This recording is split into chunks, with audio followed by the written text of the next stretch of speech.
The twin suns of Tatooine hung low over the dune sea, casting crimson shadows across a galaxy that had forgotten how to laugh. In an age where the Empire's iron fist crushed dissent and the rebellion fought with desperate nobility, every soul carried the weight of destiny or death. The Force moved through all things, weaving light and dark into patterns that Jedi seers studied and Sith lords twisted to their will. But there existed, in the forgotten margins of hyperspace, things that had no place in prophecy. Things that emerged not from the Force's grand design but from the void between stars where chaos spread without purpose or pattern. A battered transport vessel designated only as Wraith 7 tumbled out of hyperspace above Nar Shaddaa, its hull scorched black by what appeared to be laser fire, though no ship had pursued it. The smuggler's moon turned below, a grotesque jewel of neon and shadow where Hutt cartels carved territories from desperation, and the Empire's reach extended only as far as bribes allowed.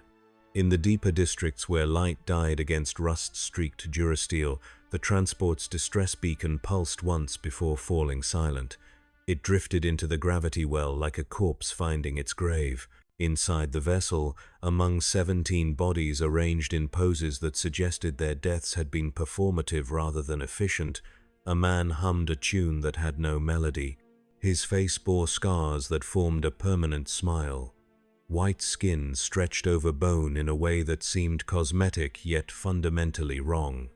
Green hair hung in matted strands across a forehead marked by dried blood that might have been his own. He wore clothing assembled from a dozen different victims, a patchwork of colors that screamed against the eye. His hands, gloved in purple leather stained nearly black, drummed against his thighs in rhythm with nothing at all. The Joker had arrived. He did not know how he had come to this place, or what cosmic joke had pulled him from Gotham's familiar alleys into a galaxy that tasted of antiseptic and ash. He remembered the Batman's fist connecting with his jaw, remembered falling, and then waking to find himself surrounded by beings that looked almost human, until you noticed the third eye or the head tails or the skin the color of arterial spray.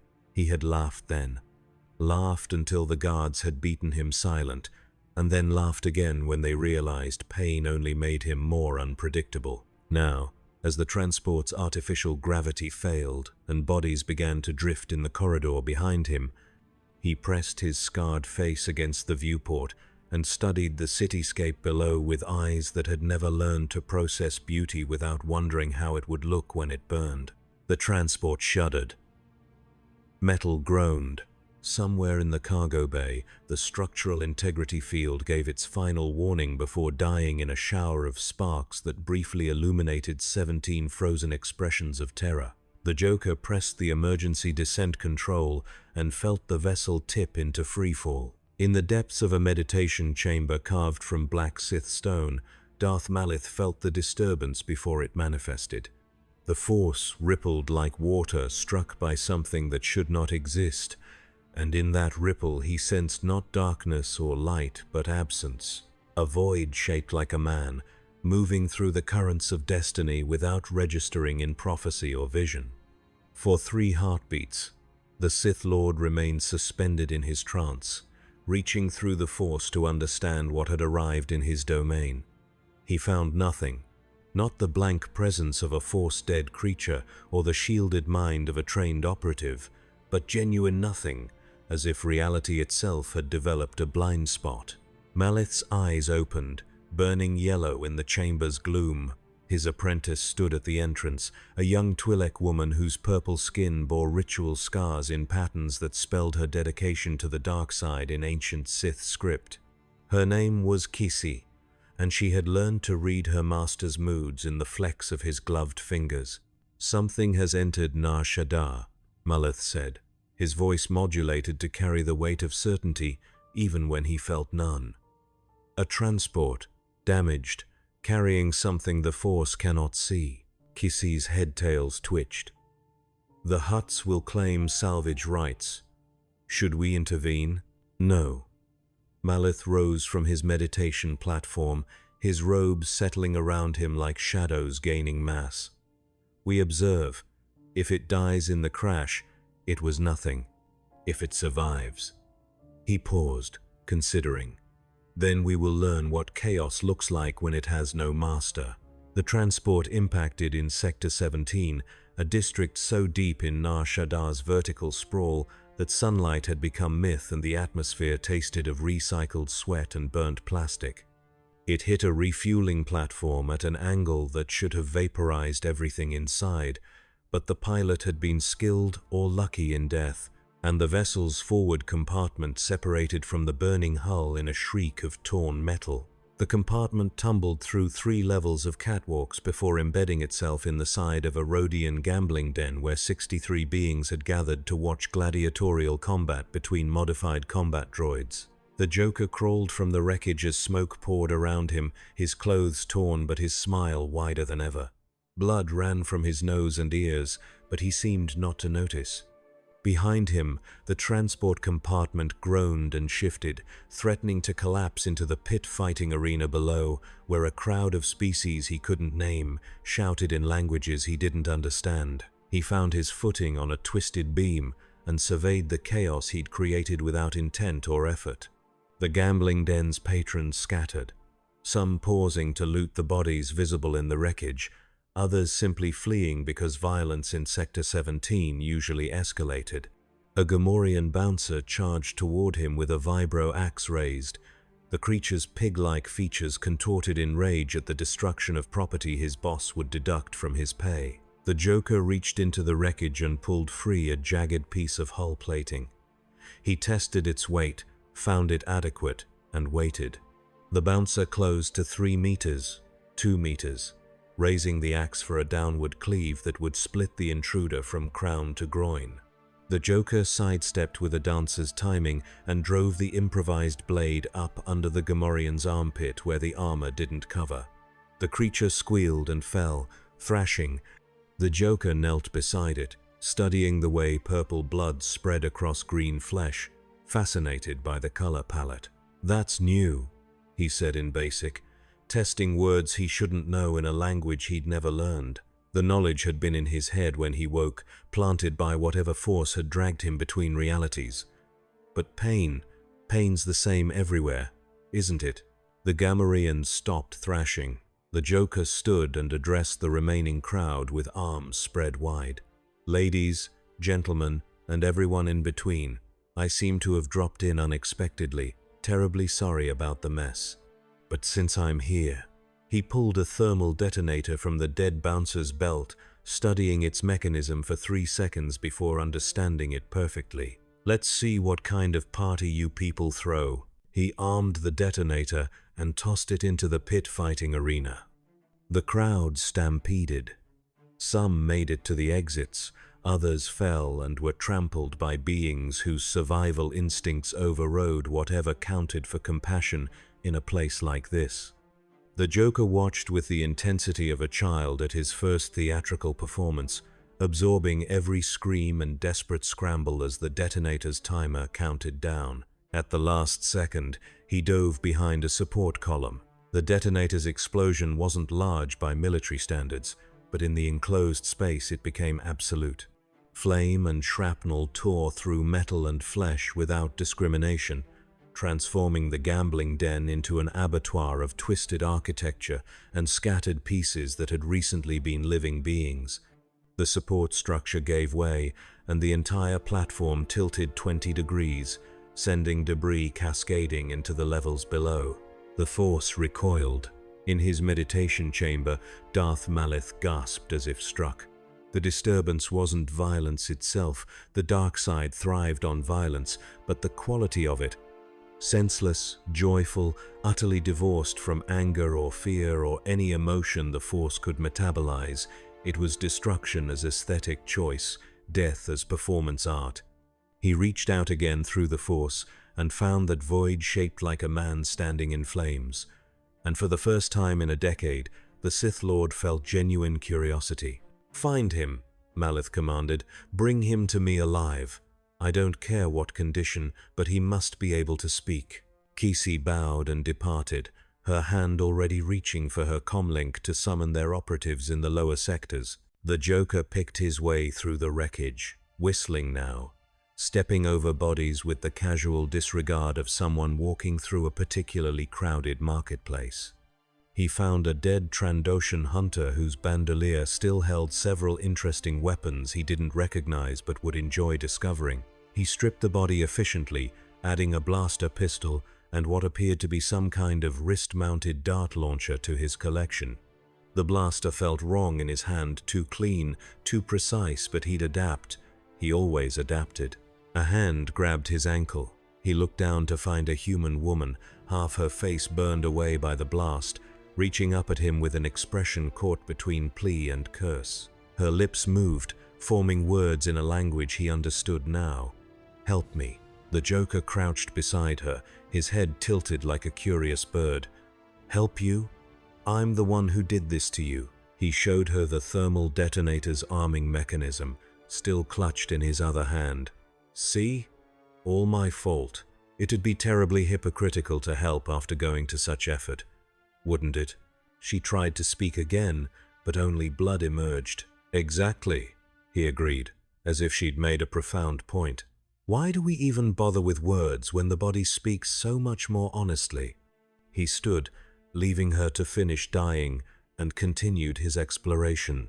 The gambling den's rear exit led to a maintenance corridor that spider-webbed through Sector 17's infrastructure like the veins of some vast mechanical beast. The Joker followed it, guided by instinct or madness or the absent space between them, emerging eventually onto a platform overlooking a vertical city shaft where speeders and cargo sleds flowed in designated lanes, enforced by nothing but collision avoidance systems and desperate hope.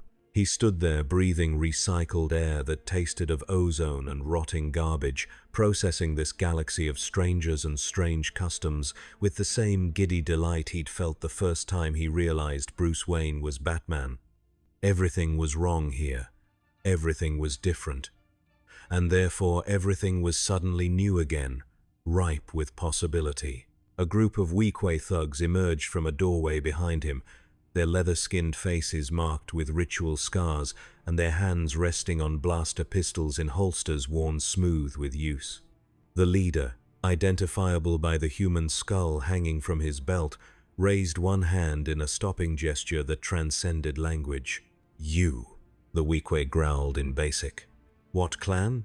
The Joker turned slowly, his smile never wavering. "Clan? Everyone in 17 belongs to someone. You destroyed Gorga's den. That means you work for someone brave or stupid enough to start a war. So I ask again, what clan?"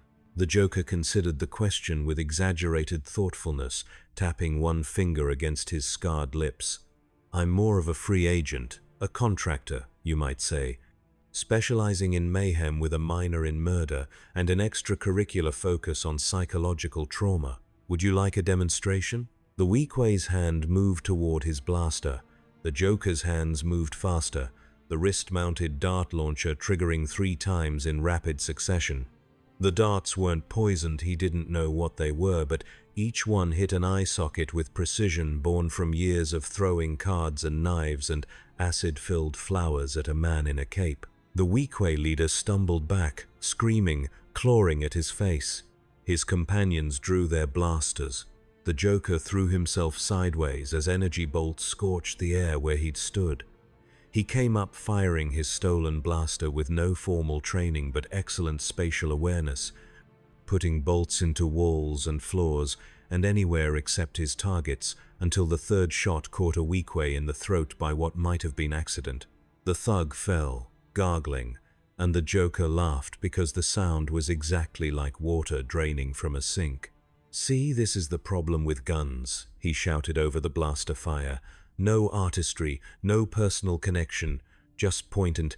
A bolt grazed his ribs, burning through stolen cloth and flesh beneath. The pain clarified everything. The Joker dropped his blaster and ran, sprinting down the corridor with energy bolts chasing him like angry wasps. He turned a corner and found a maintenance shaft, dropped through it without checking the depth, fell 3 meters onto a conveyor belt carrying trash toward some processing center he'd never see. He rolled, came up moving, and disappeared into Nar Shaddaa's mechanical guts like a rat finding its warren.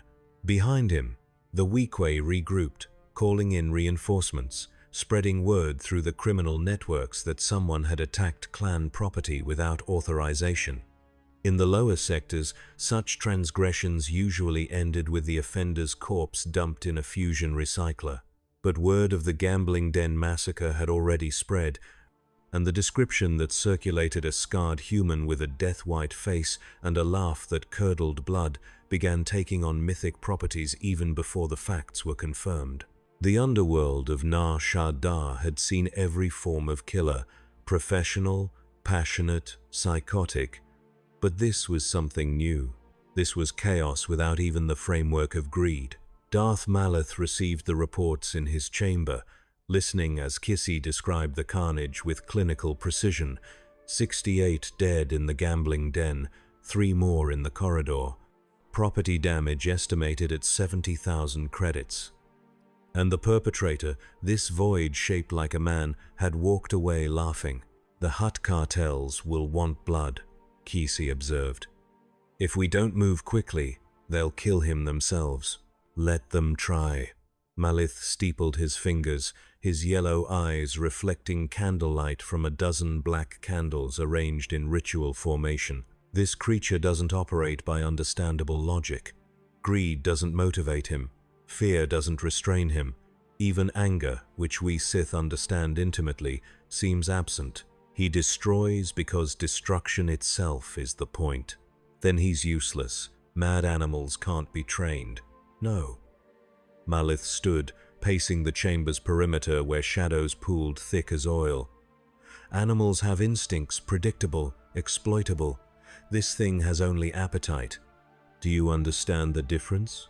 Instinct serves survival. Appetite serves itself. And appetite. He smiled, the expression transforming his face into something predatory. Appetite can be directed, if not controlled. Kissy's hand moved to the lightsaber at her belt, an unconscious gesture Malith noted with approval. His apprentice was learning to trust her instincts, even when they warned her about her own master's intentions. "What do you intend?" she asked. "The rebellion thinks it fights for freedom, for justice, for some shining ideal that will restore the Republic's corpse to puppet show life. They have heroes, martyrs, legends, stories they tell themselves to make their suffering meaningful." Malith turned to face her fully, and in the candlelight his features seemed to shift, becoming older and more terrible. But what happens when chaos enters their camps? Not Sith chaos, with its grand ambitions and ideological purity, but pure entropy wearing a human face. What happens when someone shows them that their deaths mean nothing, that their sacrifices are jokes, that the universe itself is laughing at their noble pretensions? They break, Kissy said slowly, understanding dawning. Not all at once, but like durasteel under stress fractures, yes. The Empire rules through fear, which maintains order. The rebellion counters with hope, which unifies resistance. But chaos serves no ideology. It simply metastasizes, turning allies against each other, making everyone question whether anything matters at all. He gestured toward the viewport where Nar Shaddaa's neon maze sprawled.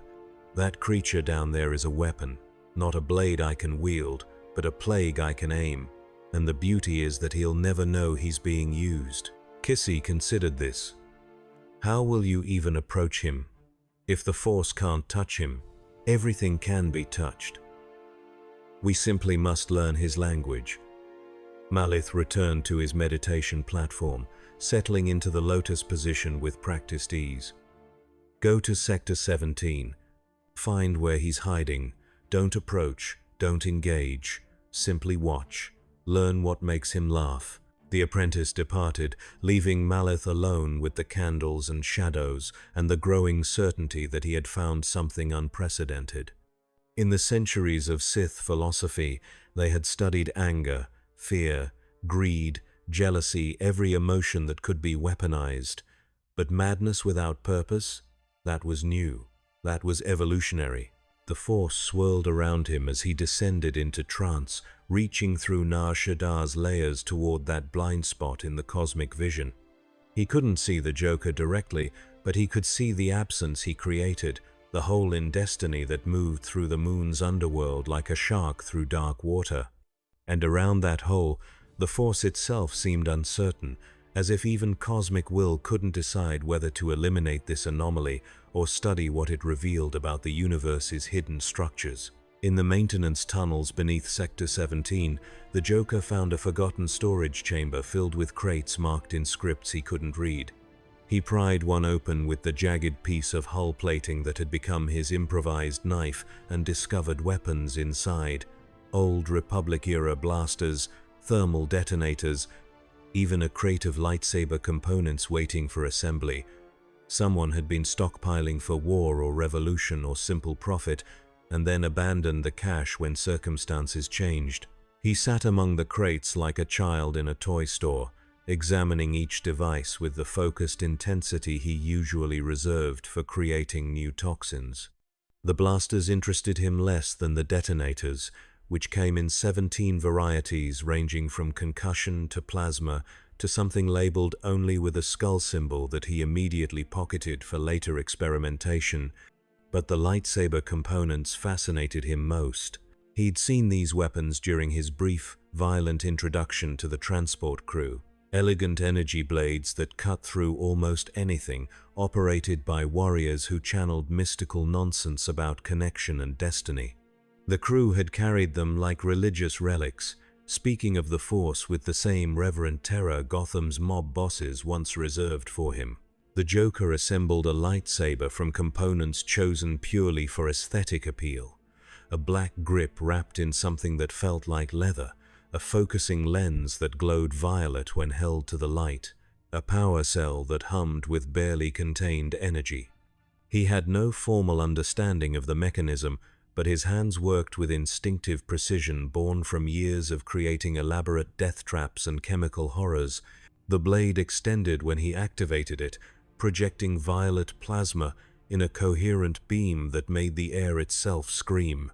He held it up, admiring how the light painted his scarred face in shades of bruise and shadow. Then he began testing its capabilities, cutting through crates and support columns with surgical precision, learning the weapon's weight and balance through empirical trial.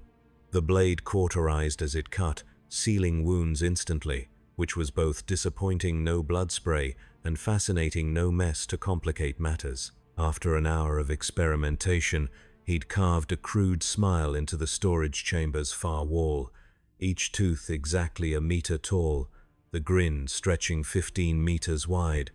He stood back to admire his work, the lightsaber still humming in his hand, and felt something close to contentment. A sound behind him. Metal scraping stone. The Joker spun, bringing the lightsaber up in a guard position he'd invented 30 seconds earlier. 3 figures emerged from the tunnel entrance, humanoids wrapped in dark cloth, their faces hidden behind masks that seemed to absorb light. They moved with coordinated precision, flanking him in a triangle formation that cut off the obvious exits. "Hello," the Joker said pleasantly. "Are you here to kill me? Because I'm really quite busy, as you can see." He gestured to the carved smile with his free hand. "Interior decorating waits for no one." The center figure spoke in a modulated voice that could have been any gender or species. "Our master wishes to speak with you. Come willingly, or we will drag your unconscious body. The outcome is identical, except for your immediate comfort. Your master." The Joker tapped the lightsaber against his leg, feeling the energy blade pass through without resistance. Interesting. That, and considering his options. He could fight, but 3 against 1 with no knowledge of their capabilities seemed poor odds even by his standards. He could run, but they'd clearly anticipated that with their positioning. Or he could accept, play along, and discover what kind of person sent masked minions to collect a stranger from a trash-filled storage chamber. "Does your master have a name?" he asked. "Darth Malith." Darth. The Joker tested the word, finding it pleasantly ominous. That's a title, isn't it? Like doctor or professor or senator. What's it mean? It means, the figure said, that he commands power you cannot comprehend. Come. The Joker deactivated the lightsaber and tucked it into his belt alongside the stolen blaster and collection of detonators. Well, when you put it like that, how can I refuse? Lead on, mysterious minions. Let's see what kind of warlord collects freaks. They bound his hands with stun cuffs that delivered a painful shock every 3 seconds, not enough to incapacitate but sufficient to remind him of his status as prisoner. He endured this with good humor, counting the seconds between shocks and constructing mathematical patterns from the pain's rhythm. They led him through tunnels that gradually ascended, moving from the maintenance level to actual inhabited corridors where beings of species he still didn't recognize hurried past with the universal body language of people who knew better than to make eye contact with armed escorts. After 30 minutes of walking, punctuated by elevator rides in cars that smelled of old blood and industrial cleaner, they arrived at a district that seemed carved from darkness itself. The walls here were black stone veined with red, and the lighting came from crystals embedded in the architecture that pulsed with a rhythm matching a heartbeat. The air tasted of metal and something else, something that made the Joker's skin prickle with unidentifiable sensation. The escorts delivered him to a chamber where a man waited on a raised platform, surrounded by candles arranged in geometric patterns that hurt to look at directly. The man wore robes that managed to be both ornate and severe, and his face bore the kind of aristocratic features that suggested generations of selective breeding. But his eyes gave him away, burning yellow, consuming everything they touched. Windows into a furnace that had long ago burned away whatever passed for normal human emotion. "The Joker," Darth Malith said, as if testing the name's weight. "That's what you call yourself?" "Among other things. Clown Prince of Crime, Harlequin of Hate, the man who laughs. I've collected quite a few over the years." The Joker glanced around the chamber with exaggerated interest. "Nice place you've got here. Very dramatic. The candles are a nice touch, though I'd have gone with something brighter. Darkness implies mystery, but mystery suggests you've got something to hide, and we both know," he looked directly at Malith, "you want me to know exactly what you are." Malith's expression didn't change, but something shifted in those yellow eyes. "You're perceptive for a madman. Madness implies deviation from a norm. But what's normal in a galaxy where people swing laser swords and talk about cosmic energy fields?" The Joker rattled his cuffed hands. "These are uncomfortable, by the way. I'm not planning to attack you, yet. You killed 71 beings today without provocation. 71. I must have missed a few in the explosion. Math was never my strongest subject." The Joker smiled wider until the scars stretched white. "But you didn't bring me here to scold me about my body count. You could have killed me in that storage chamber. So what do you want?" Malith descended from his platform with measured steps, circling the Joker like a predator evaluating prey. "You're right. I don't want you dead. I want to understand what you are. The Force cannot see you. It's as if you exist in some parallel quantum state, simultaneously present and absent. That should be impossible." "The Force." The Joker said it like a punchline. "That's your religion, isn't it? The mystical energy that binds the galaxy together. I heard the transport crew talking about it before I killed them. Light side, dark side, balance, destiny." He laughed, the sound echoing wrongly in the stone chamber. "Tell me something. If this force is so powerful, why couldn't it stop me from turning 17 people into an improvisational art installation? Because you're not part of its design. You're a glitch in the pattern." Malith stopped directly in front of him. "And I find glitches useful." "Useful how?" "The galaxy is engaged in an ideological war. The Empire represents order through strength. The rebellion represents chaos masquerading as liberation. Both sides believe they fight for something meaningful, but you Malith reached out and touched the Joker's face, one finger tracing the scars that formed that permanent smile. The touch burned cold, like touching dead flesh kept animate through artificial means. You believe in nothing, you are nothing.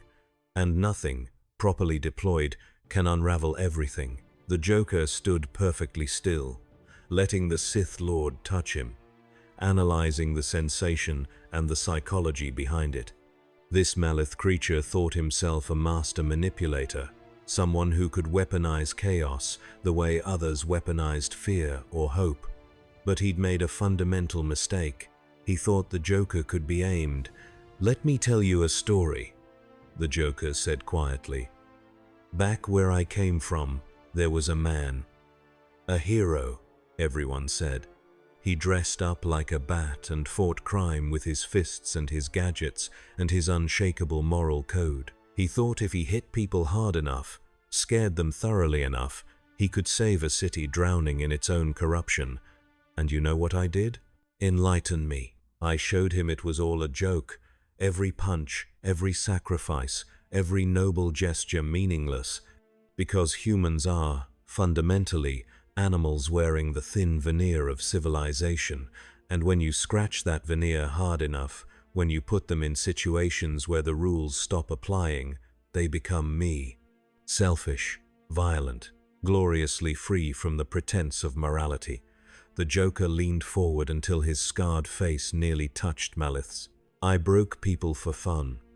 I turned the hero's friends against him. I made an entire city show its true face.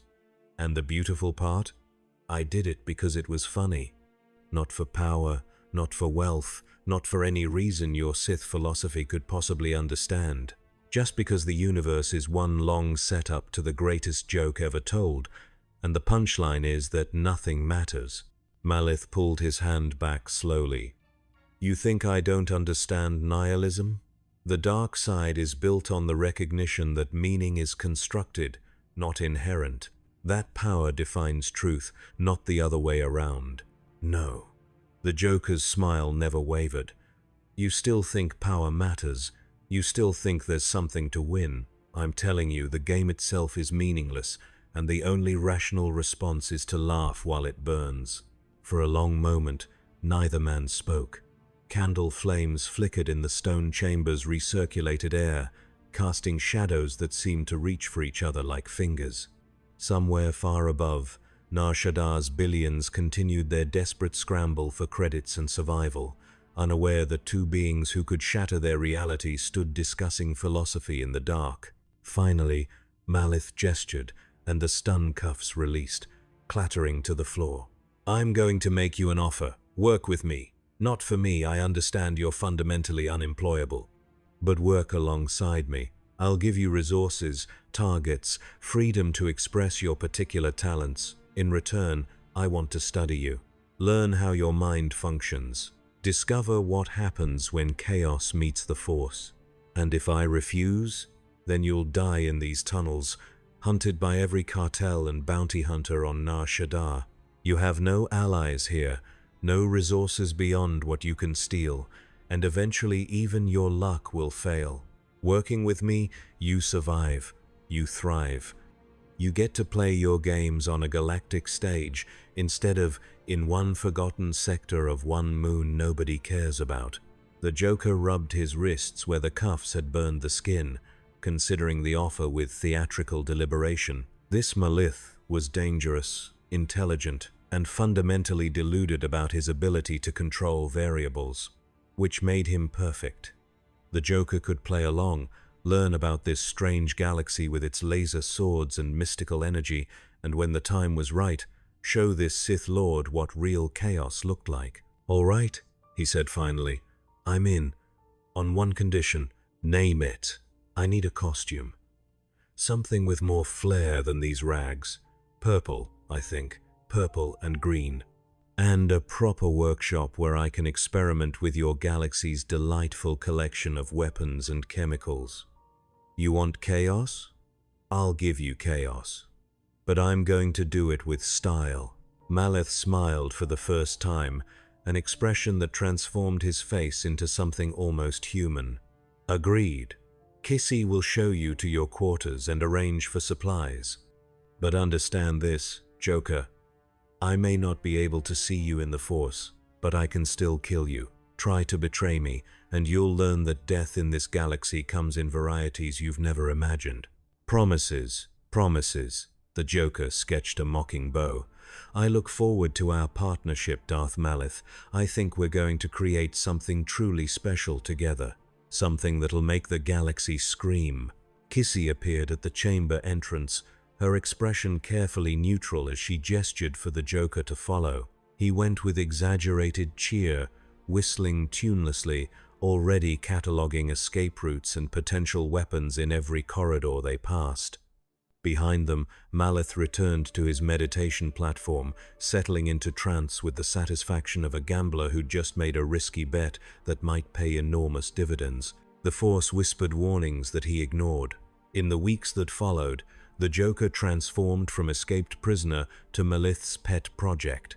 The Sith Lord provided him with a suite of rooms carved from the same black stone as the meditation chamber, furnished with equipment that could synthesize almost any chemical compound and tools for weapon modification that made Gotham's most advanced laboratories look primitive. The Joker worked with manic energy, sleeping 3 hours a night and spending the rest of his time creating. He designed toxins based on local biochemistry, testing them on creatures purchased from fighting pits until he developed a compound that caused every species he'd encountered to hallucinate their worst fears before dying in convulsions of terror and laughter. He modified blasters to fire in patterns that spelled out jokes in laser fire on walls. He built a costume from materials he'd never seen before, synthetic polymers that shifted color in different lights, armor weave that stopped knife thrusts but looked like formal wear, gloves with built-in injectors for a dozen different poisons. And he studied. Kissy became his unwitting teacher, answering questions about the Force with the condescending patience of someone explaining gravity to a child. The Joker absorbed it all. How Jedi and Sith trained for decades to manipulate this energy field, how lightsaber combat required precognition and reflexes enhanced beyond baseline human, how the balance between light and dark had shaped galactic politics for millennia. He learned about the Clone Wars, the Jedi Purge, the Empire's rise, the Rebellion's desperate fight. He learned about legends like Darth Vader and Luke Skywalker, about prophecies of chosen ones and eternal conflicts between good and evil. And he laughed at all of it. "You people," he said one night while Kissy watched him work on a particularly nasty nerve agent, "have built an entire civilization around the idea that two cosmic forces are in eternal struggle, and whichever side wins determines the galaxy's fate. Light good, dark evil, Jedi noble, Sith ambitious. It's so binary it hurts. The Force exists in balance," Kissy replied, her voice carrying the certainty of doctrine. "When one side grows too powerful, the Force itself creates champions to restore equilibrium. But who decides what balance means? If I kill someone, that's dark side, evil, wrong. But if a Jedi kills me to protect someone else, that's light side, noble, justified. Same action, different label. Don't you see how arbitrary that is? Intent matters. Motive matters. The Jedi kill only when necessary. The Sith kill because power grows from death. And I kill because it's funny." The Joker added a final compound to his mixture, watching it turn from clear to vibrant green. "Which side of your precious balance does that put me on?" Kissy had no answer. She left him to his work, reporting back to Malith that the Joker was brilliant, unstable, and fundamentally incompatible with Force philosophy. The Sith Lord received this assessment with satisfaction. Incompatibility was exactly what he needed. On the 33rd day of the Joker's residence in the Blackstone Chambers, Malith summoned him for the first field test. They met in a hangar bay where a sleek transport waited. its hull modified with stealth plating and weapons pods that could be mistaken for sensor arrays until it was too late. Malith stood at the boarding ramp dressed in clothing that suggested wealthy merchant rather than Sith Lord, the transformation completed by contact lenses that made his eyes appear brown instead of yellow. "Where are we going?" the Joker asked, admiring his reflection in the transport's polished hull. His new costume fit perfectly. Purple coat over green shirt, white gloves, and a smile painted over his actual scars to make the expression even more pronounced. "There's a rebel safe house on Ord Mantell. Small operation, maybe 20 personnel, coordinating supply runs to cells in the Outer Rim.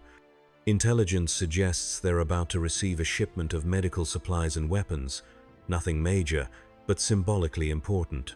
The rebellion needs these small victories to maintain morale. And you want me to take away their victory? I want you to turn it into a nightmare they'll never forget. Make them afraid of their own shadows. Make them question whether anything they do actually matters. Can you do that?" The Joker's smile widened. "Can I do that? My dear Darth, that's literally my favorite thing, but I'll need some help. Your pet Twi'lek doesn't quite have the temperament for theatrical violence. I'm assigning you a team.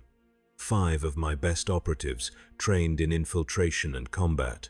They'll follow your lead on this mission." "My lead?" The Joker turned from his reflection, surprise registering in his eyes for the first time since arriving in this galaxy. "You're letting me run the operation? I want to see how you work without my direct supervision. Consider it a test. Succeed, and we'll discuss larger targets. Fail, and..." Malith's smile was cold. "Well, medical supplies for 20 rebels won't be the only thing Ord Mantell loses today." They boarded the transport along with 5 beings whose species the Joker still didn't recognize, but whose competence showed in every economical movement. The flight to Ord Mantell took 6 hours, during which the Joker outlined his plan with the enthusiasm of a director blocking a particularly violent play. The operatives listened with growing unease, occasionally glancing at each other in silent communication that suggested they'd expected something more straightforward than psychological warfare. Ord Mantell was a junkyard planet where starship graveyards stretched for kilometers, and the population survived by salvaging and reselling parts from crashed vessels. The rebel safe house occupied a warehouse complex in the planet's northern hemisphere, disguised as a scrap dealer's operation with legitimately heavy traffic to hide supply deliveries. The transport landed 3 kilometers away at a public port where dozens of vessels came and went hourly. The Joker and his team approached on foot as night fell, the sky turning the color of old bruises as Ord Mantell's sun dropped behind mountains of twisted metal. They wore salvager gear that let them blend with the planet's workforce, carrying tools and scanning devices that hid their weapons. The Joker walked slightly ahead, humming tunelessly, occasionally pausing to examine particularly interesting pieces of wreckage with the focus of a jeweler studying diamonds. 200 meters from the target warehouse, he called a halt. "New plan," he announced. The team leader, a Deveronian male with horns filed to points, growled low in his throat. "We already have a plan. Infiltrate during shift change, disable communications, secure the shipment, eliminate witnesses." Boring. The Joker pulled out a datapad he'd borrowed from Malith's equipment stores and began typing rapidly. "That's a mercenary plan. Efficient, forgettable, meaningless. We're going to do something better. We're going to give them hope, then take it away. We're going to make them save themselves, then reveal they've damned themselves in the process. It's going to be beautiful." "What are you doing?" the Deveronian demanded. "Sending a message to the safe house using their own emergency channels. Watch." The Joker showed them the screen where his message appeared in the Rebellion's standard encryption. "Imperial raid inbound. Evacuate immediately. Extraction at coordinates follows." "They'll think it's a legitimate warning," one operative observed. "They'll panic," another said. "They'll do exactly what their training tells them to do." The Joker corrected. Grab the critical supplies, destroy sensitive data, run to the extraction point we specify, which will be. He pulled up a map of the surrounding area, studying it with narrowed eyes. Here, an enclosed canyon 5 kilometers east. Only one entrance, high walls, no air traffic because of the magnetic interference from all the salvage. Perfect. The Deveronian began to understand. We turn their escape route into a kill box. Not just a kill box, an audience chamber. We're not killing them immediately. We're going to let them wait. Let them hope rescue is coming. Let them slowly realize they've walked into a trap. And then, the Joker mimed an explosion with his hands. Fireworks. Literal fireworks. If I can rig the detonators correctly, I want their deaths to be visible from orbit. The team exchanged glances. This was worse than sadistic. It was operationally excessive, the kind of cruelty that served no tactical purpose. But Malith had ordered them to follow the Joker's lead, so they did. They split into 2 groups. 3 operatives would position themselves around the canyon with heavy weapons, while the Joker and the remaining 2 would follow the rebels from a distance to ensure they reached the trap. The plan unfolded with eerie precision. The rebels received the fake warning and immediately began their evacuation protocol, burning data cores and packing medical supplies into repulsor sleds that could navigate rough terrain. 20 beings, mostly human with a few alien species mixed in, moved with disciplined urgency through the warehouse complex toward waiting speeders. They never saw the team watching from the scrap heaps, never felt eyes tracking their desperate exodus. The rebels drove east through the salvage fields, following the coordinates from the warning message, believing they were heading toward safety. The Joker followed in a stolen speeder with 2 operatives, maintaining enough distance to avoid detection while keeping visual contact.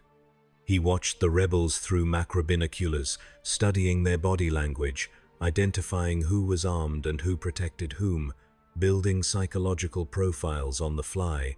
The one in the gray jacket, he said to his companions, that's their leader. See how the others defer to him, how he's checking on everyone instead of focusing on his own escape. He's the one we'll kill last. After he watches everyone else die. After he understands that his leadership led them all to slaughter.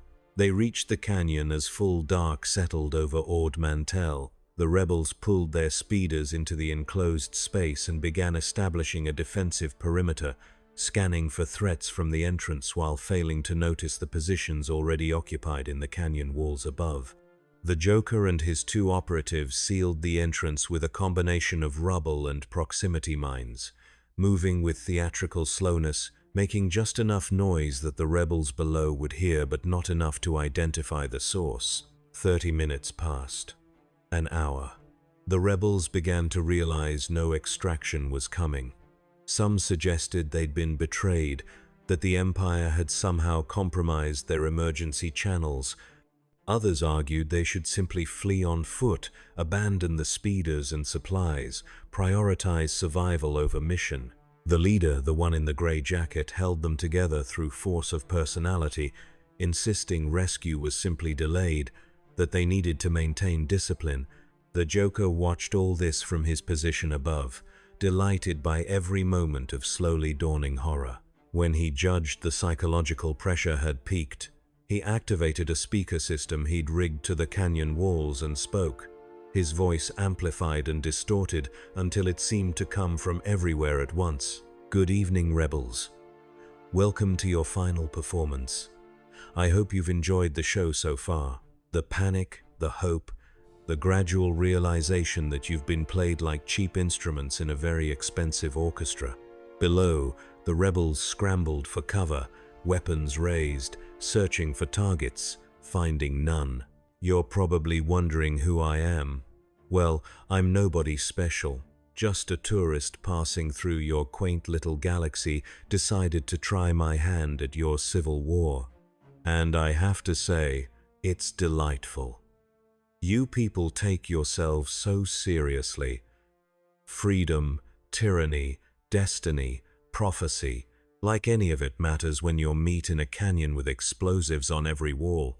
The leader shouted back, his voice steady despite circumstances. "Show yourself.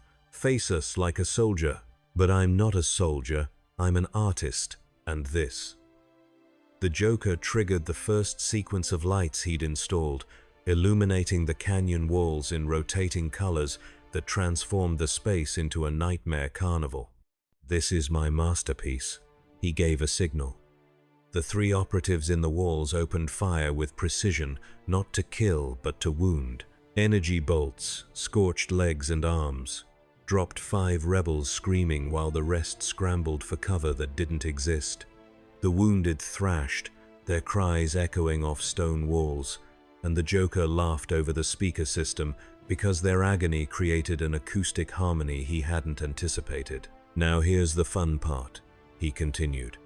"I've hidden medical supplies throughout the canyon, real supplies from your own shipment.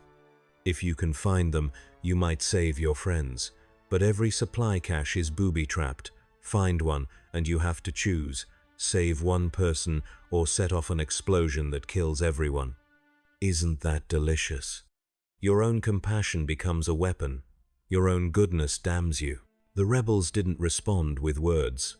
They responded with coordinated return fire, suppression patterns designed to force enemies into cover, the kind of discipline that came from military training.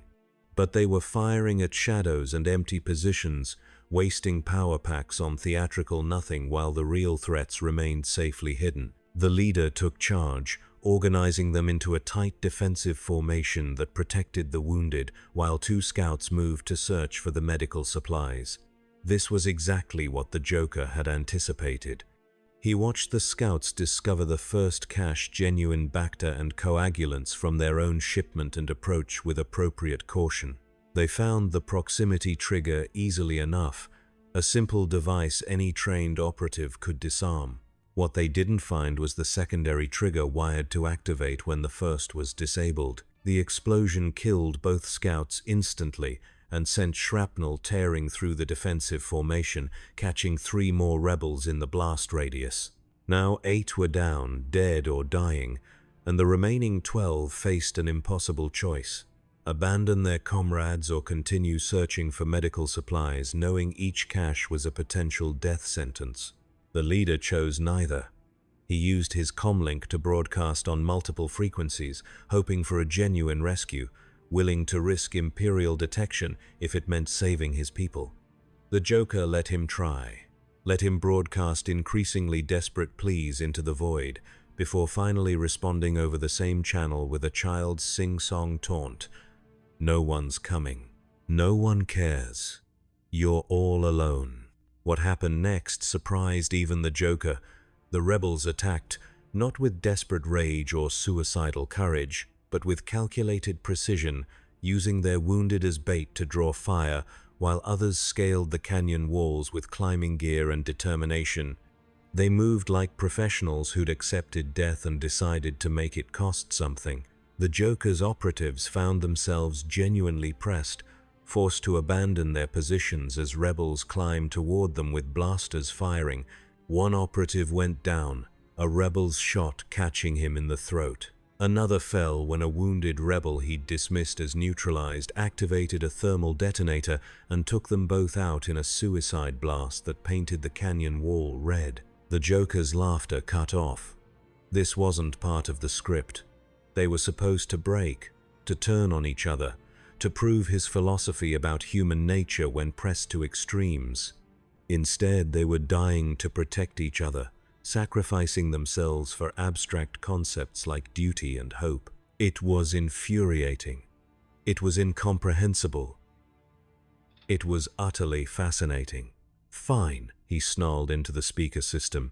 "You want to play heroes? Let's see how heroic you feel when I change the rules." He activated the final sequence, and every explosive device planted throughout the canyon armed simultaneously with a clear, audible tone. Proximity mines, thermal detonators, shaped charges enough firepower to vaporize everything in the canyon and leave a crater visible from space. The countdown timer appeared on displays built into the canyon walls, giving them exactly 2 minutes to decide. Run or die, the Joker said simply. But know this, if you run, you abandon your wounded. If you stay, you all die. There's no third option, no clever solution, no force-blessed miracle, just the universe showing you exactly how meaningless your choices are. You have 90 seconds. The rebels gathered in the center of the canyon, wounded and healthy together, weapons lowered. The leader, that man in the gray jacket who'd held them together through impossible circumstances, spoke to them in a voice the canyon's acoustics carried clearly to where the Joker watched. The words were simple. We knew when we joined the rebellion that death was likely, but we also knew our deaths might matter, might buy time for others, might prove that the Empire can't crush the human spirit no matter how much force it applies. If we die here, we die as witnesses to something larger than ourselves. The wounded who could still speak agreed. The healthy refused to abandon them. They joined hands in a circle, humanoids and aliens together, forming a living sculpture that spoke of solidarity and defiance, and everything the Joker had spent his entire existence trying to prove was illusion. 60 seconds remained. 45, 30. The force surged through the canyon like a tide, responding to concentrated will and unified purpose. The Joker felt it, even though he couldn't touch it, felt the air itself become heavy with meaning he couldn't process. This was what Malith had tried to explain and what he'd refused to understand. That belief itself had power in this galaxy, that conviction could manifest as tangible force. 15 seconds. 10. 5. The Joker didn't deactivate the countdown, but he didn't trigger the explosives either. He let the timer reach 0 while the rebels stood together waiting for death that didn't come. Then he spoke one final time over the speakers, his voice stripped of mockery, containing something that might have been genuine curiosity. Why? The leader looked up toward where he thought the Joker might be hidden. Because we're not alone, we never were, and neither are you. The Joker cut the connection. He signaled his remaining 3 operatives to withdraw, leaving the rebels alive in the canyon with their wounded and their medical supplies and their incomprehensible solidarity. As he walked back toward the transport through Ord Mantell's scrap fields, he replayed the operation in his mind, analyzing where his assumptions had failed. He'd given them every reason to break, every psychological pressure point he'd refined over years of turning Gotham's citizens into monsters, and they'd simply refused. The transport lifted off 20 minutes later, carrying the Joker and his surviving operatives back to Nar Shaddaa in silence. Malith waited in the hangar bay, reading the after-action reports transmitted during their return journey, his expression unreadable. "You let them live," the Sith Lord observed. "They earned it." The Joker descended the boarding ramp, still wearing his costume, the smile painted over his scars looking suddenly less permanent. "I broke every rule I've ever followed, gave them impossible choices, and they just didn't break. Why? Because you don't understand the Force. You can't. You're blind to the very thing that makes this galaxy different from wherever you came from." Malith gestured for the Joker to follow him toward the meditation chambers. "In your reality, I assume humans were alone. No cosmic energy field connecting all life, no objective measurement of good and evil beyond social construction. But here, belief literally changes reality. When enough people decide something matters, it does matter. The Force makes it so." They entered the chamber where candles still burned in geometric patterns. Malith settled onto his meditation platform while the Joker remained standing, processing this explanation, hating how it made a twisted kind of sense. "So what? Positive thinking is a superpower here?" he asked mockingly. "Not thinking, being." When those rebels chose to stand together, they didn't just believe they mattered, they created meaning through their choice. The Force acknowledged their conviction and made it tangible. Malith's yellow eyes reflected candlelight. "You can't break people like that through cruelty alone. You have to poison the conviction itself, make them doubt the Force, make them question whether meaning exists at all. That's where you come in." Explain. The rebels you encountered were trained, disciplined, ideologically committed. They're not your target. But there are millions of others throughout the galaxy who support the rebellion from fear of the Empire rather than belief in their cause. Farmers who hide rebel agents because the alternative is conscription, merchants who move supplies because it's profitable, politicians who secretly fund cells while publicly supporting the Senate. These people don't have conviction, they have convenience and self-interest masquerading as principle. The Joker began to understand.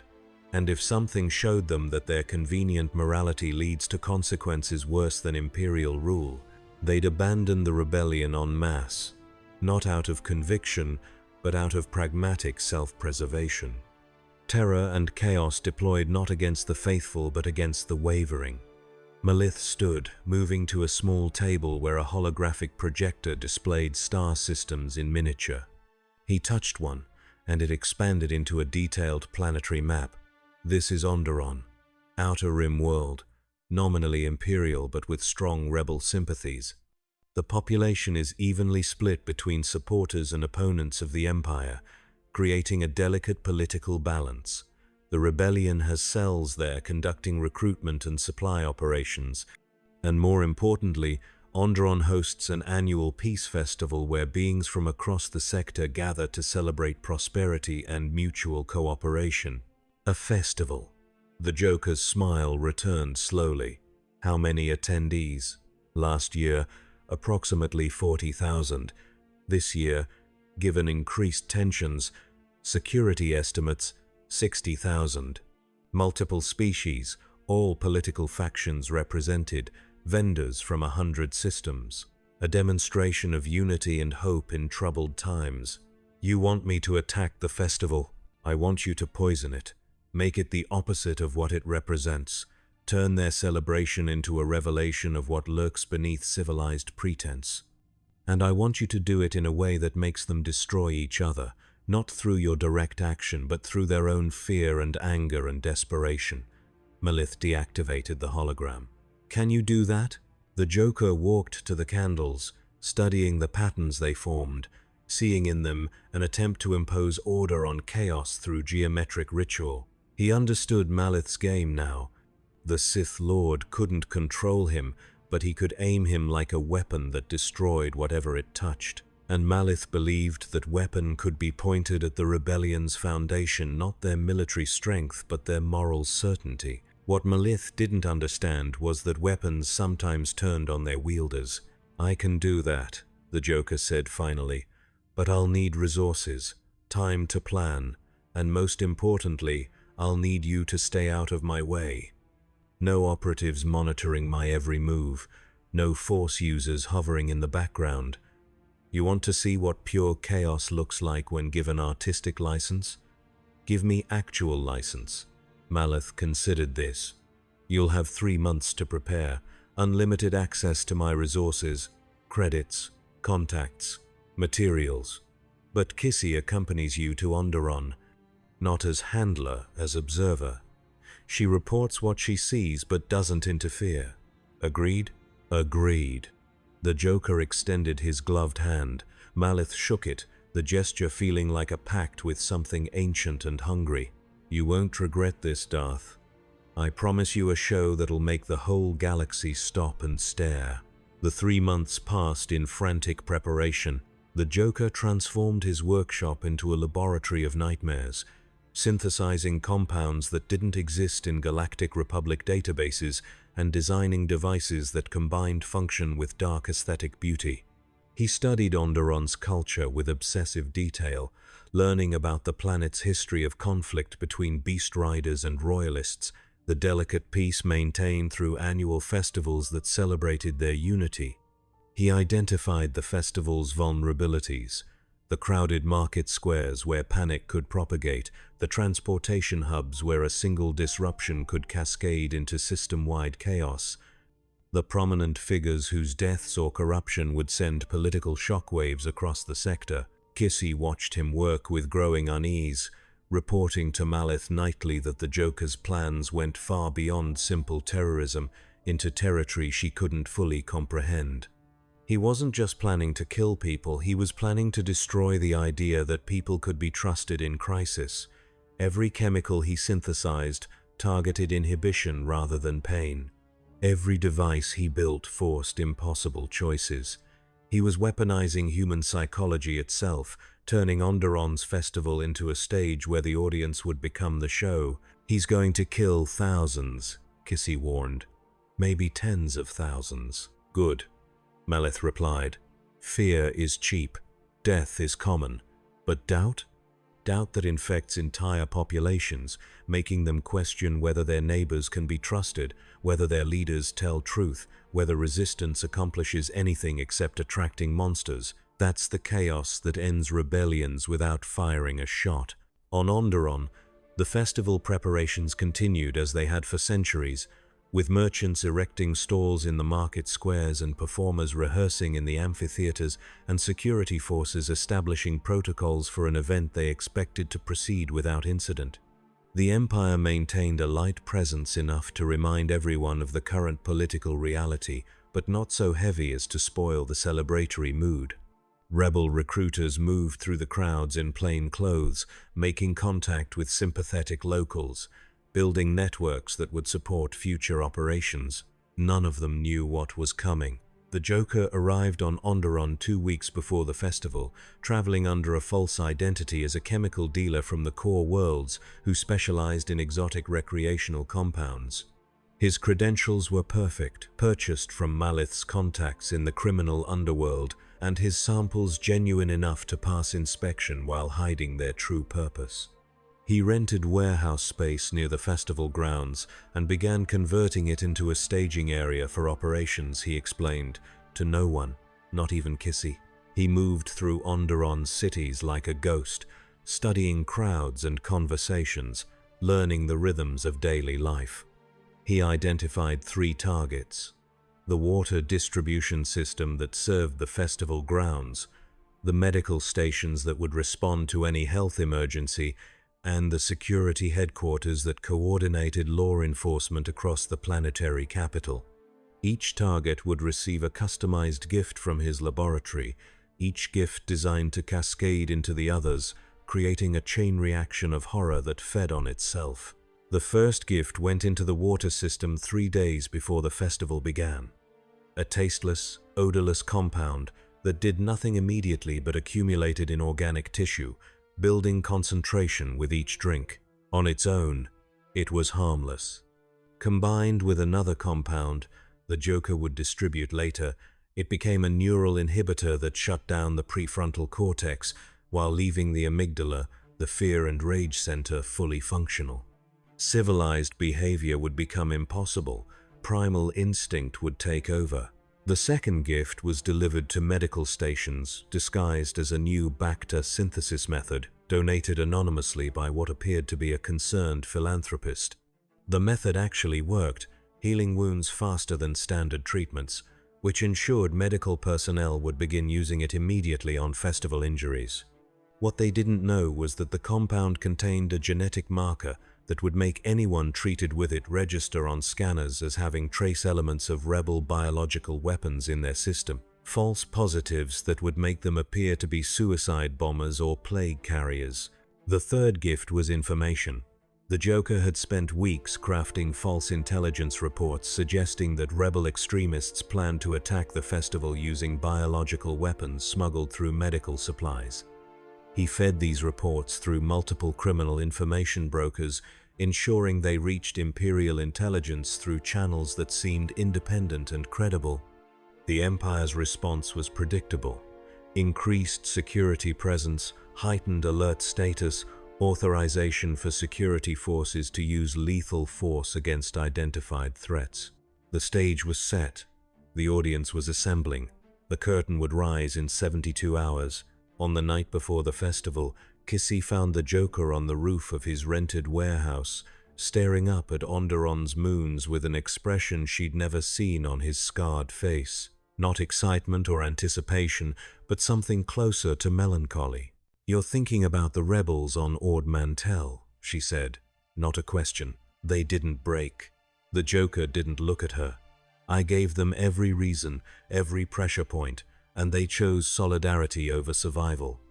It shouldn't be possible. People don't work like that where I'm from. But they do here. The Force, I know. The cosmic energy field that makes belief tangible. Your master explained it very thoroughly. He finally turned to face her, and his smile was gone entirely, leaving just the scars. But here's what I don't understand. If the Force can make people strong enough to face death holding hands and singing songs, why does it also allow creatures like your Darth to exist? Why does it permit atrocity and genocide and systems that grind billions into dust? What kind of balance is that? Kissy had been taught answers to these questions, doctrine drilled into her through years of Sith training. But standing on that rooftop with this creature who couldn't be touched by the Force itself, the answers felt hollow. The dark side exists because sapient beings choose it. We choose power and passion and strength through conflict. The Force doesn't stop us because choice is fundamental to its nature. So it's a choose-your-own-adventure philosophy. Pick light, become a saint. Pick dark, become a tyrant. Pick neither, and, he gestured to himself, become whatever the hell I am. You chose chaos. You chose to believe nothing matters. No. The Joker's voice was sharp. Chaos chose me. Or maybe we chose each other. But I never believed nothing matters. I believed that pretending things matter when they don't is the real evil. That watching people suffer through delusions of meaning while the universe remains indifferent is worse than anything I could do to them. At least I'm honest about it. And tomorrow, when thousands die because of your gifts, they'll die proving my point. That civilization is a thin veneer that remove the right inhibitions and humans become the monsters they pretend they're not. And then your rebels will have to explain to their sympathizers why supporting them led to this, why their noble cause attracted a weapon that killed innocents, whether any amount of freedom is worth the price I'm about to charge. Kissy activated her lightsaber, the red blade humming to life. I could stop you right now, kill you before dawn. Malith would be angry, but he'd understand. The Joker looked at the blade without fear. You could, but you won't, because you want to see if I'm right. You want to know if people really will tear each other apart when the rules stop working. You've been trained in Sith philosophy about how power and passion drive evolution, but you've never actually tested it, never watched civilization collapse in real time. Tomorrow, you'll get your answer. She held the blade steady for 10 heartbeats, 20. Then she deactivated it. If this goes wrong, if you lose control, chaos can't lose control. It can only spread. The Joker turned back to contemplate the moons. Go back to your meditation chamber, Kissy. Get some rest. Tomorrow's going to be a very long day. She left him there, knowing she should inform Malith, knowing she should abort the operation before it became unstoppable. But she didn't, because he was right. She wanted to see what would happen when meaning itself came under assault. The festival began at dawn with traditional ceremonies in the central plaza where Andderon's royal family blessed the gathered crowds. 68,000 beings had assembled from across the sector, representing 43 species and every political faction imaginable. Imperial officers attended in dress uniforms. Rebel sympathizers moved through crowds, making quiet contacts, and ordinary citizens celebrated prosperity and peace with the desperate intensity of people who knew both were fragile. The Joker watched from a rented apartment overlooking the plaza, monitoring security channels and crowd movements through equipment Malith had provided. Kissy stood behind him, silent, her hand never far from her lightsaber. The plan's first phase was already in motion, had been for days, but no one would notice until the second phase activated. At midday, when the crowds reached peak density and the heat began making everyone drink heavily from public fountains, the Joker triggered Phase 2. The second compound, dispersed as an aerosol through modified atmospheric processors he'd installed in key locations, spread invisibly through the festival grounds. It was designed to activate only when combined with the compound already accumulated in attendees' bodies from 3 days of drinking local water. The combination took 30 minutes to reach critical threshold in human metabolisms, slightly longer in alien biologies. 40 minutes after Phase 2 activation, the first incident occurred. A human merchant arguing with a customer over pricing suddenly lunged across his stall and began beating the customer with a metal sculpture, screaming incoherently. Security forces responded, trying to restrain the merchant, only to find him possessed of strength and rage beyond normal parameters. It took 4 officers to subdue him, and by then 3 more fights had erupted in nearby sections of the market. Within an hour, hundreds of festival attendees were experiencing rage episodes that came without warning and passed just as suddenly, leaving victims and perpetrators equally confused about what had happened. The affected ranged across all demographics, young and old, human and alien, Imperial supporters and rebel sympathizers. The common factor that no one identified was the water they'd been drinking for days.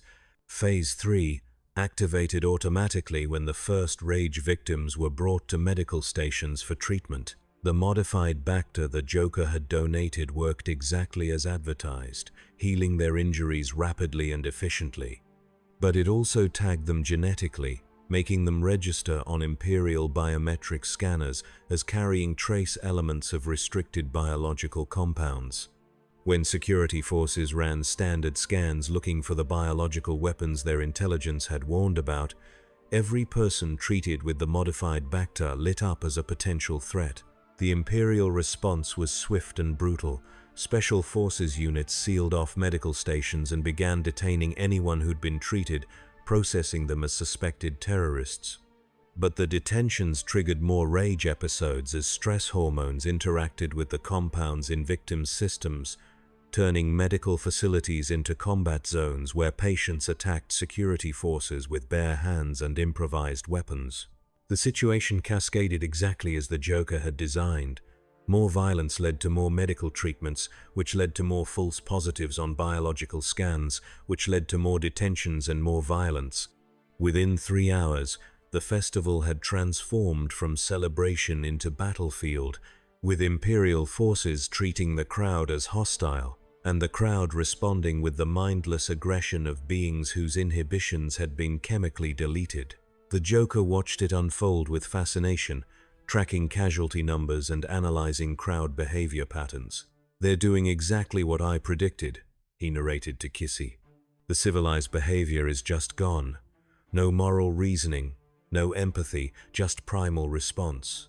The merchant who was beating his customer, that was his id expressing 15 years of accumulated frustration at price haggling. The mother who threw her child at a security officer, that was maternal protective instinct stripped of judgment about proportional response. Remove the prefrontal cortex and you get honesty. Terrible, beautiful honesty. "People are dying," Kissy said quietly. "People are always dying. I'm just making it visible, making it matter." He zoomed in on a section of the plaza where a group of Andderon citizens had formed a defensive circle, trying to protect each other from both the raging victims and the Imperial security forces. "Look at that. Even now, even in this chaos, some of them are trying to maintain solidarity, trying to prove that cooperation beats self-interest. It's adorable and doomed." He triggered Phase 4. The 4th phase was information warfare. Every display screen throughout the festival grounds, advertising billboards, public information kiosks, merchant stall signs simultaneously displayed footage the Joker had fabricated, showing rebel agents distributing the biological compounds through medical supplies. The footage was false, created using deepfake technology and careful editing, but it appeared authentic enough to pass casual inspection. And crucially, it confirmed the intelligence reports Imperial forces had been acting on. The message was clear. The rebels had done this. The rebellion had poisoned Andderon's festival, turning citizens into weapons, proving that their fight for freedom led to atrocities against innocents. The reaction was immediate and exactly what the Joker had orchestrated. Imperial forces escalated from containment to elimination protocols, authorizing lethal force against anyone showing symptoms or anyone attempting to protect the symptomatic. Citizens who'd been neutral in the galactic conflict suddenly had to choose: support the Empire's brutal response or protect neighbors and friends who'd been unknowingly poisoned. Either choice led to violence. Either choice proved the Joker's thesis that civilization collapsed the moment real pressure was applied. But then something unexpected happened. In the central plaza, amid the chaos and violence and breakdown of civil order, a Jedi appeared. Not a legendary master or famous hero, but a Padawan barely out of training, a young Twi'lek male who'd been attending the festival on personal leave. He'd hidden when the violence began, knowing that revealing himself would make him an Imperial target. But as the situation deteriorated beyond any possibility of his individual survival mattering, he stepped into the open and ignited his lightsaber. The blue blade cut through the chaos like a knife through fog. The Padawan stood in the plaza's center and did something the Joker hadn't anticipated. He used the Force not to fight but to heal. His training was incomplete, his ability limited, but he reached out through the Force to the minds drowning in chemically induced rage and offered them clarity.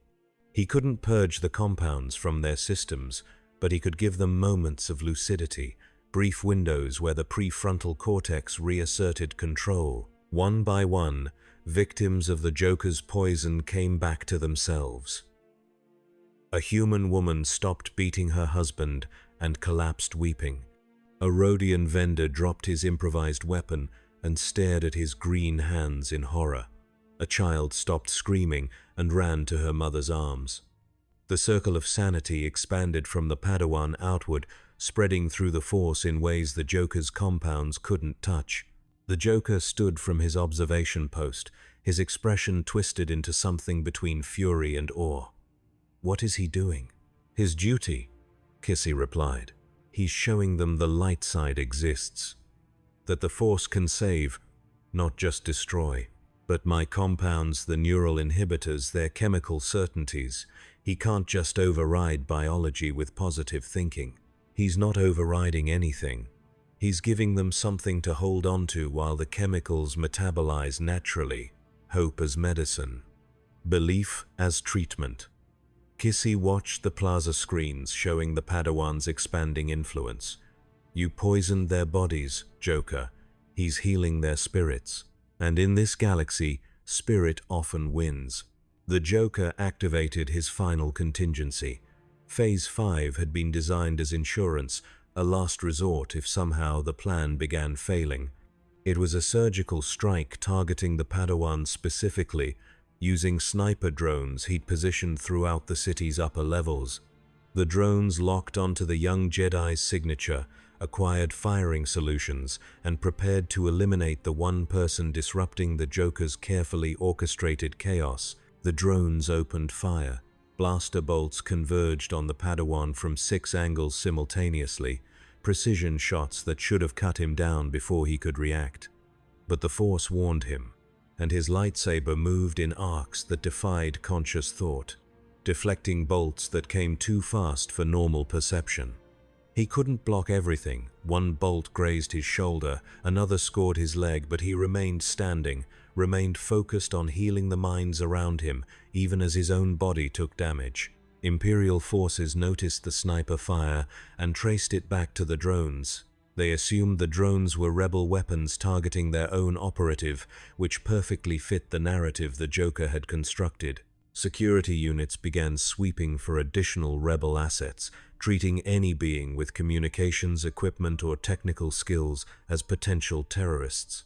The situation escalated further into indiscriminate violence that made the original poisoning seem gentle by comparison. The Padawan felt the shift through the Force, the darkness intensifying, the balance tilting toward chaos. He reached deeper into reserves he didn't know he had, drawing on training that told him a Jedi's purpose was to stand as light against darkness regardless of personal cost.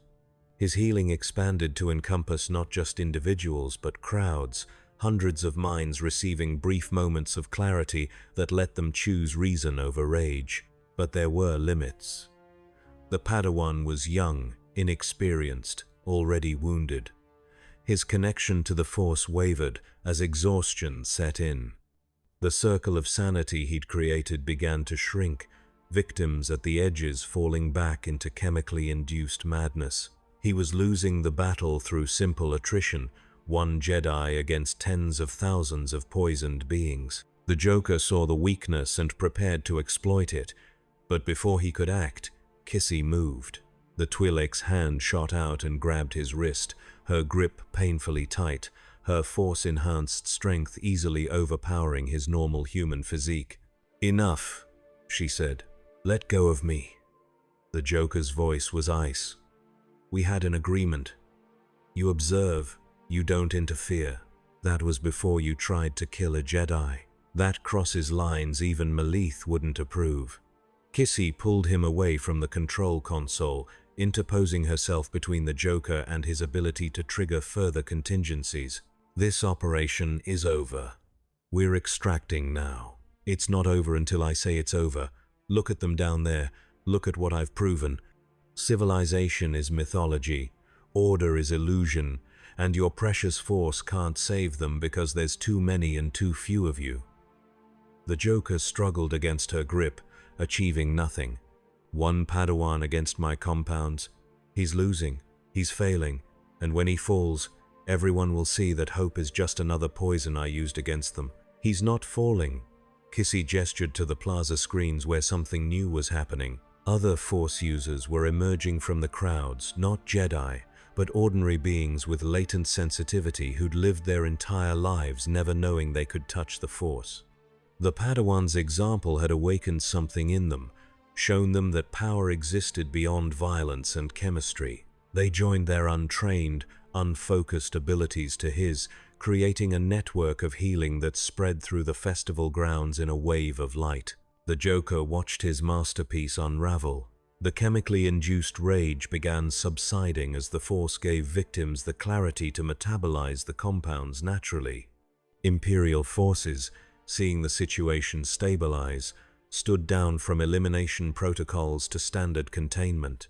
Medical stations began treating victims with actual medicine instead of his poisoned Bacta. The death toll would still be catastrophic. The Joker's intelligence network estimated over 2,000 casualties already, but it wouldn't become the genocidal nightmare he'd orchestrated. He laughed. Not with joy or triumph, but with the bitter sound of a comedian watching his best joke misunderstood. "I killed thousands, destroyed an entire festival, proved that civilization is paper thin, and they're still not broken. They're still helping each other. What is wrong with these people?" "Nothing's wrong with them," Kissy said. "They're what people become when the Force is real, when belief has tangible power, when hope isn't delusion but measurable reality." She pulled him toward the apartment's exit. "You'll never understand it because you can't feel it. The Force is blind to you, and you're blind to the Force, which makes you both unique and ultimately powerless." They fled Andderon aboard a smuggler's ship Malith had arranged for extraction, leaving behind the festival grounds where security forces were beginning the long process of investigating what had happened. The false intelligence about rebel biological weapons would be discovered as fabrication within days. The modified Bacta and water compounds would be traced back to recently rented laboratories. Witnesses would describe a scarred human with a permanent smile who'd been asking suspicious questions for weeks. The Joker's identity would become known. His face would appear on wanted bulletins throughout the sector, and the rebellion, instead of being blamed for the massacre, would be credited with producing the Padawan who'd saved thousands through impossible heroism. The operation had failed. Not tactically, the death toll was real enough, but strategically.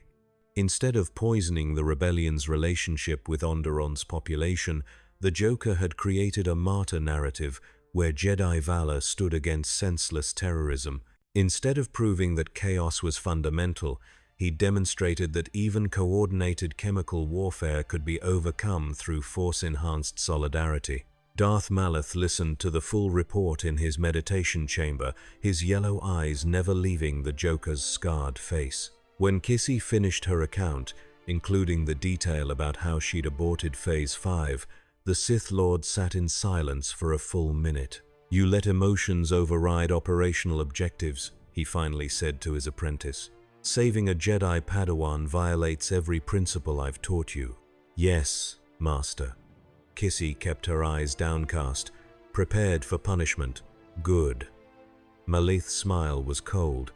"You demonstrated that you can think strategically even when doctrine suggests otherwise. Killing that Padawan would have achieved nothing except making the Joker's fingerprints more obvious. By aborting Phase 5, you ensured the operation maintained some deniability. You've learned the difference between tactics and strategy. I'm pleased." Kissy's surprise was visible. "Thank you, Master." However, Malith turned his full attention to the Joker. "You failed, spectacularly. Not because your plan was insufficient, it was brilliant in its psychotic way, but because you don't understand the galaxy you're operating in. The Force isn't just metaphor here, it's physics. And physics determines outcomes regardless of your chemical cleverness." "Then what was the point?" The Joker gestured angrily. "Why unleash me on Andderon if you knew I couldn't succeed? Was this just expensive theater for your entertainment?" "It was education. Yours and mine." Malith descended from his platform, moving to stand directly in front of the Joker. "I needed to see what you'd do with unlimited resources and no restraint. You needed to see what the Force could do when properly motivated. We both learned valuable lessons. You learned that chaos has limits in this reality, and I learned that you're not a weapon I can simply aim and fire. So what happens now? You kill me for failing? No. Now I change my approach." Malith gestured, and Kissy left the chamber, sealing the door behind her. Alone with the Joker, the Sith Lord allowed his mask of calm control to slip slightly, revealing the predatory intelligence beneath. "You're not a weapon, Joker. You're a disease. A mimetic virus that infects minds and spreads through cultural contact. And diseases don't need to be aimed. They just need to be released in the right population. Speak plainly. The rebellion's strength comes from its narrative. Heroes and villains, light versus dark, freedom versus tyranny. Simple stories that stupid people understand and repeat. But what happens when a story gets infected with a counter-narrative? When someone inside their movement starts asking the questions you asked on Andderon? Why does resistance matter? What makes their suffering meaningful? If the Force is real and powerful, why does it permit atrocity?" Malith's smile widened. "Those questions are more destructive than any chemical weapon because they attack the foundation of meaning itself." The Joker began to understand. "You want me to infiltrate the rebellion, not as saboteur, but as philosopher. Spread doubt, like disease." "Precisely. Your face is now known, of course, but there are ways to change appearance, to create new identities. With my resources and your theatrical skills, you could become anyone. A refugee seeking asylum with rebel cells, a disillusioned Imperial defector with useful intelligence, a traumatized survivor of Andderon's massacre who watched Jedi intervention come too late to save his family." Malith paced the chamber's perimeter. "Get inside their networks. Learn their vulnerabilities. And then, slowly, carefully, start asking questions. Why do we fight? What makes our deaths meaningful? If the Force is on our side, why do we keep losing? Plant those seeds and watch doubt grow. And when they discover me, by then the damage will be done. Doubt, once established, becomes self-reinforcing. Every setback confirms it. Every sacrifice seems questionable. Every victory feels hollow. You won't destroy the rebellion through violence. Andderon proved that's impossible. But you might destroy it through existential crisis, which is how most idealistic movements actually end." The Joker considered this proposal with an expression Malith couldn't read. The The scarred face was too damaged, the smile too permanent, the eyes too bright with whatever madness drove him. Finally, he nodded. "I'll do it. But not for you, and not for your Sith philosophy about power and passion. I'll do it because I want to understand these people. I want to know how they maintain conviction when the universe keeps proving that conviction is delusion, and if I happen to break them in the process." The Joker shrugged. "Well, that'll just prove I was right all along. We have an accord then." Malith extended his hand again. They shook, sealing a partnership both knew was temporary and doomed but useful for the moment. "Kissy will help you establish a new identity. You'll need cosmetic surgery to hide those scars, new documentation, a background that withstands investigation. Take whatever time you need. When you're ready, I'll arrange contact with rebel recruiters who'll be desperate enough to accept you without excessive vetting. How long do I have? As long as necessary. Rushing leads to mistakes. This is a long game, Joker, maybe the longest you've ever played. Can you maintain a false identity for months or years while slowly poisoning an organization from within?" The Joker's smile somehow widened further. "I once convinced Gotham's criminal underworld I was 5 different people simultaneously, each with complete backgrounds and histories that all contradicted each other. By the time they figured out the truth, I'd already turned them against each other and walked away laughing. So yes, Darth, I can wear a mask. The question is whether you can stand letting me operate without your constant supervision. I'll manage." Malith returned to his meditation platform. "Now go. Let Kissy begin the transformation process. When I see you again, I want to see someone the rebellion would welcome with open arms." The Joker left the chamber, following Kissy through corridors he'd learned to navigate in the months since arriving in this galaxy. As they walked, the Twi'lek spoke quietly, her voice carrying warning. "You don't actually care about destroying the rebellion, do you? Not even slightly. Then why agree to this? Because your master just gave me permission to get inside the largest idealistic organization in the galaxy and ask difficult questions. He thinks I'll break them. But maybe." The Joker paused at an intersection, looking back toward where Malith meditated among his candles and shadows. "Maybe they'll break me instead. Maybe I'll find out there's actually an answer to why belief persists despite evidence. Wouldn't that be hilarious? The apostle of meaninglessness discovering meaning exists after all." Kissy didn't respond. She simply led him to the medical facilities where surgeons waited to reshape his face into something less immediately recognizable, to hide the scars that made him distinctive, to transform the Joker into someone who could pass for normal in a galaxy that ran on the assumption that meaning existed and choices mattered. The surgery took weeks. The recovery took longer. But eventually, the being who emerged from Malith's medical facility looked almost nothing like the creature who'd crashed a transport into Nar Shaddaa's lower levels months earlier. The scars were hidden beneath synthetic skin that mimicked natural tissue. The green hair had been dyed to nondescript brown. The theatrical costume had been replaced with the practical clothing of a transport worker down on his luck. Only the eyes remained the same, bright with intelligence and madness in equal measure, windows into a mind that had never learned to process reality as anything except an elaborate joke. He chose a new name, Crix Madine, after a historical figure he'd discovered in Galactic Republic records. The original Madine had been a military officer who'd defected from the Empire to the Rebellion, providing tactical intelligence that saved thousands of lives. The irony of adopting a traitor's name was too perfect to resist. Malith provided documentation that supported Crix's cover story, a transport pilot who'd witnessed imperial atrocities on Andderon during the festival massacre, who'd lost family to the Joker's chemical weapons, who now sought purpose by joining the rebellion to prevent similar tragedies. The documentation was flawless, supported by fabricated records in multiple databases and testimonials from sources who believed their own false memories implanted through Sith mind manipulation.